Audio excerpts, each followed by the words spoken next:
Hey everyone, Amanda Anderson here, Director of Marketing at Pyre Consulting and co-host of the Hire Fire podcast. Today I want to talk to you about the 3 reasons that I think empathy is so difficult to implement. So sit back, relax, and enjoy.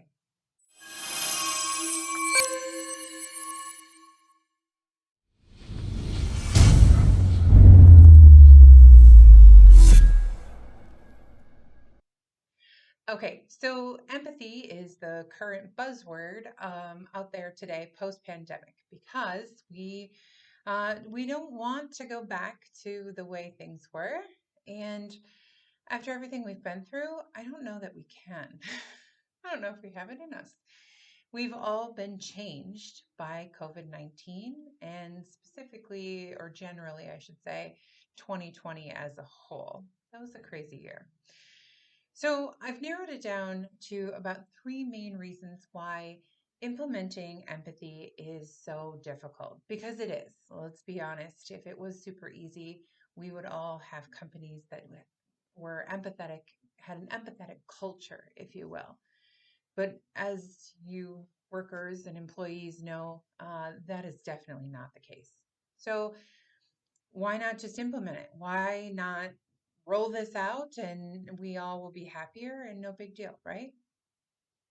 Well, there are some major roadblocks, if you will, for specifically medium to large sized companies for them to roll this out, if you will.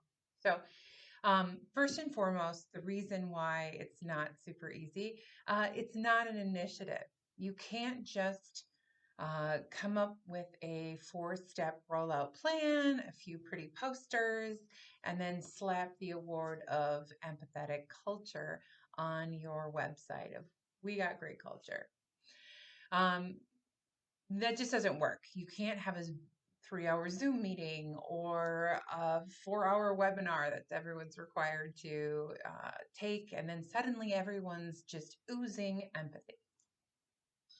It's more of a cultural paradigm shift and a cultural principle, if you will.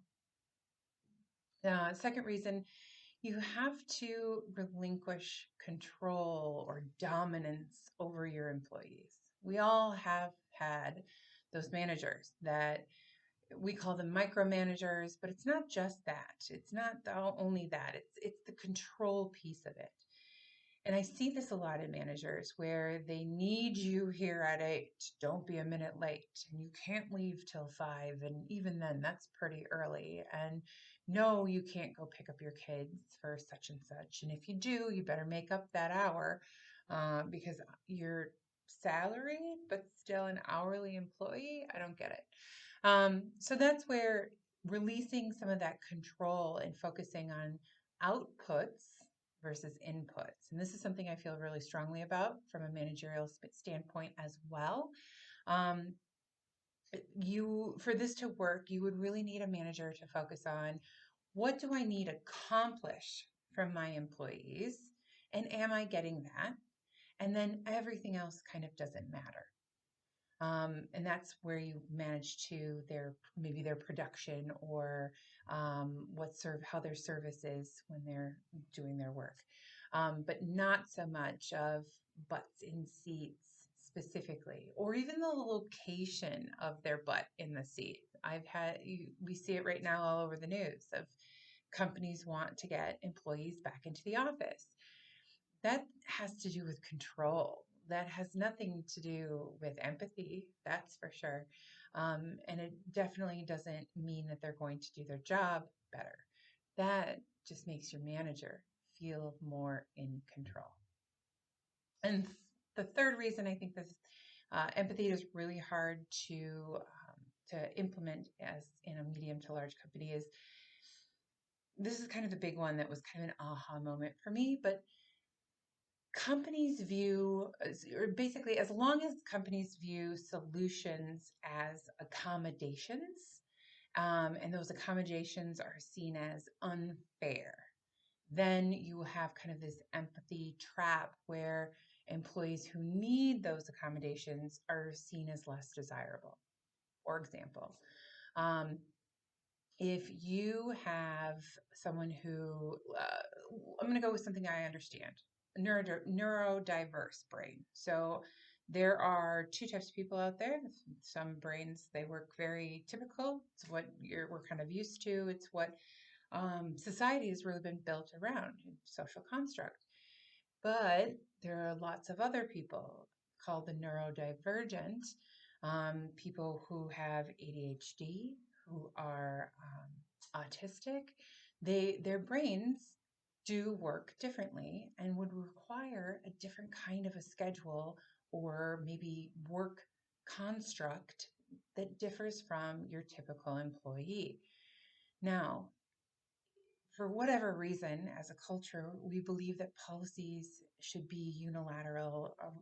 Everyone should abide by the same managerial restrictions, right? You have to be here.